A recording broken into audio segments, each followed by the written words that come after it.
नमस्ते मेरे प्यारे देशवासियों। कोरोना वैश्विक महामारी के खिलाफ भारत की लड़ाई बहुत मजबूती के साथ आगे बढ़ रही है। आप सभी देशवासियों की तपस्या, आपके त्याग की वजह से भारत अब तक कोरोना से होने वाले नुकसान को काफी हद तक टालने में सफल रहा है। आप लोगों ने कष्ट सहकर भी अपने देश को बचाया है, हमारे इस भारतवर्ष को बचाया है। मैं जानता हूं आपको कितनी दिक्कतें आई है। किसी को खाने की परेशानी, किसी को आने जाने की परेशानी, कोई घर परिवार से दूर है, लेकिन आप देश की खातिर एक अनुशासित सिपाही की तरह अपने कर्तव्य निभा रहे हैं। मैं आप सबको आदरपूर्वक नमन करता हूं।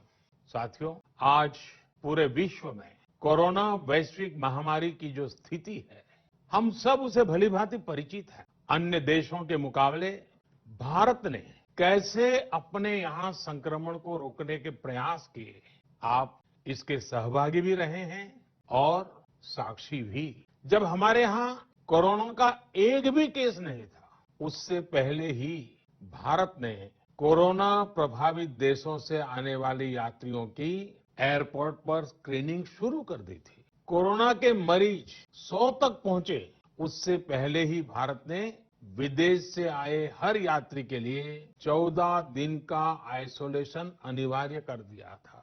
अनेक जगहों पर मॉल हो, थिएटर हो, क्लब हो, जिम हो, बंद कर दिए जा चुके थे। साथियों, जब हमारे यहाँ कोरोना के सिर्फ 550 केस थे, तभी भारत ने 21 दिन के संपूर्ण लॉकडाउन का एक बहुत बड़ा कदम उठा लिया था। भारत ने समस्या बढ़ने का इंतजार नहीं किया, बल्कि जैसे ही समस्या दिखी, उसे तेजी से फैसले लेकर उसी समय रोकने का भरसक प्रयास किया। साथियों, वैसे एक ऐसा संकट है जिसमें किसी भी देश के साथ तुलना करना उचित नहीं है, लेकिन फिर भी कुछ सच्चाइयों को हम नकार नहीं सकते। ये भी एक सच्चाई है कि अगर दुनिया के बड़े बड़े सामर्थ्यवान देशों में कोरोना से जुड़े आंकड़े देखें, तो उनकी तुलना में आज भारत बहुत संभली हुई स्थिति में है। महीना डेढ़ महीना पहले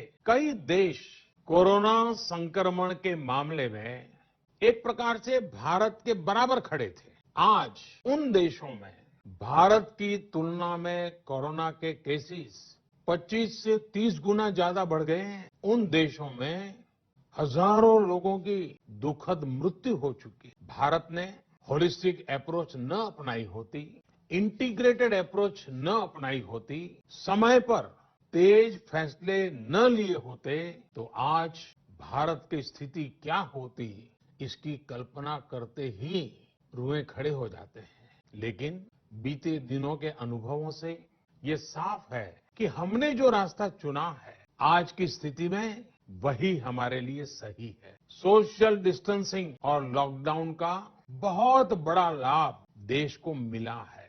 अगर सिर्फ आर्थिक दृष्टि से देखें तो ये महंगा जरूर लगता है, बहुत बड़ी कीमत चुकानी पड़ी है, लेकिन भारतवासियों की जिंदगी के आगे इसकी कोई तुलना नहीं हो सकती।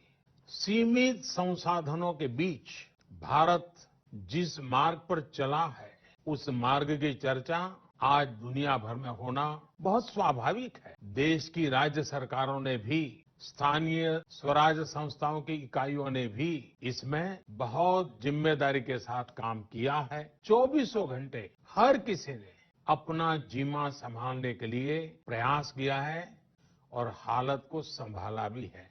लेकिन साथियों, इन सब प्रयासों के बीच कोरोना जिस तरफ फैल रहा है, उसने विश्व भर में हेल्थ एक्सपर्ट्स को और सरकारों को और ज्यादा सतर्क कर दिया है। भारत में भी कोरोना के खिलाफ लड़ाई अब आगे कैसे बढ़े, हम विजयी कैसे हो, हमारे यहाँ नुकसान कम से कम कैसे हो, लोगों की दिक्कतें कम कैसे करें, इन बातों को लेकर राज्यों के साथ निरंतर चर्चाएं की है। और इन सभी चर्चाओं में से एक बात उभर करके आती है हर किसी का यही सुझाव आता है, नागरिकों की तरफ से भी यही सुझाव आता है कि लॉकडाउन को बढ़ाया जाए। कई राज्य तो पहले से ही लॉकडाउन को बढ़ाने का फैसला कर चुके हैं।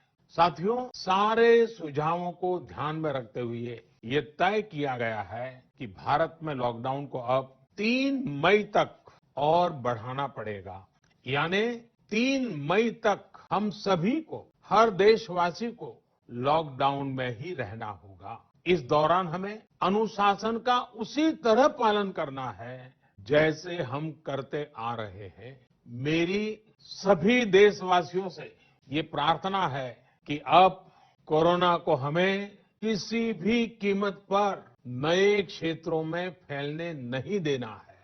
स्थानीय स्तर पर अब एक भी मरीज बढ़ता है तो ये हमारे लिए चिंता का विषय होना चाहिए। कहीं पर भी कोरोना से एक भी मरीज की दुखद मृत्यु होती है तो हमारी चिंता और बढ़नी चाहिए और इसलिए हमें हॉटस्पॉट्स को इंगित करके पहले से भी ज्यादा, बहुत ज्यादा सतर्कता बरतनी ही होगी।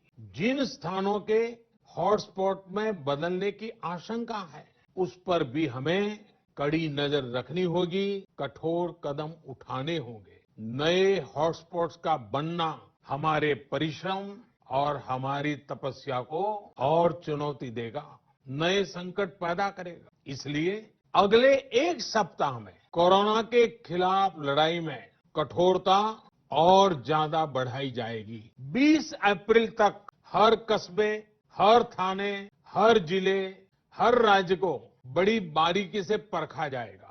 वहां लॉकडाउन का कितना पालन हो रहा है, उस क्षेत्र ने कोरोना से खुद को कितना बचाया है, इसका मूल्यांकन लगातार किया जाएगा। जो क्षेत्र इस अग्नि परीक्षा में सफल होंगे, जो अपने यहां हॉटस्पॉट नहीं बढ़ने देंगे और जिनके हॉटस्पॉट्स में बदलने की आशंका भी कम होगी, वहां पर 20 अप्रैल से कुछ जरूरी गतिविधियों की अनुमति, छूटछाट दी जा सकती है। लेकिन याद रखिए, ये अनुमति सशर्त होगी। बाहर निकलने के नियम बहुत सख्त होंगे।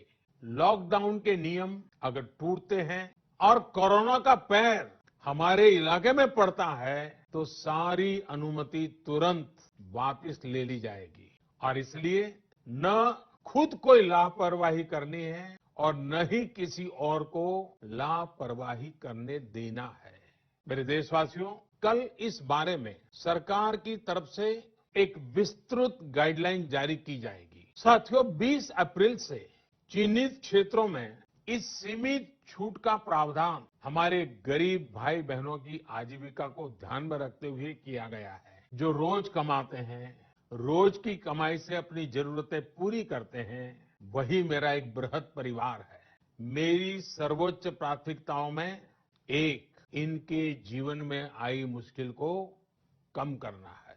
प्रधानमंत्री गरीब कल्याण योजना के माध्यम से सरकार ने उनकी मदद करने का हर संभव प्रयास किया है। अब नई गाइडलाइंस बनाते समय भी उनके हितों का पूरा ध्यान रखा गया है। इस समय रबी फसल की कटाई का काम भी जारी है। केंद्र सरकार और राज्य सरकारें मिलकर प्रयास कर रही हैं कि किसानों को कम से कम दिक्कत हो। साथियों, देश में दवा से लेकर के राशन तक पर्याप्त भंडार है। सप्लाई चेन की बाधाएं लगातार दूर की जा रही है। हेल्थ इंफ्रास्ट्रक्चर के मोर्चे पर भी हम तेजी से आगे बढ़ रहे हैं। जहां कि कोरोना के 10,000 मरीज होने 1600 बेड्स की जरूरत होती, भारत में आज हम 1 लाख से अधिक बेड्स की व्यवस्था कर चुके हैं। इतना ही नहीं, 600 से भी अधिक ऐसे अस्पताल हैं जो सिर्फ कोविड के इलाज के लिए काम कर रहे हैं। इन सुविधाओं को और तेजी से बढ़ाया जा रहा है। साथियों, हम धैर्य बनाकर रखेंगे, नियमों का पालन करेंगे तो कोरोना जैसी महामारी को भी परास्त करके ही रहेंगे। इसी विश्वास के साथ मेरी बात समाप्त करने से पहले मैं आपका साथ मांग रहा हूं। 7 बातों में आपका साथ। पहली बात, अपने घर के बुजुर्गों का विशेष ध्यान रखें, विशेषकर ऐसे व्यक्ति जिन्हें पुरानी बीमारी हो, उनकी हमें एक्स्ट्रा केयर करनी है। उन्हें कोरोना से बहुत बचाकर रखना है।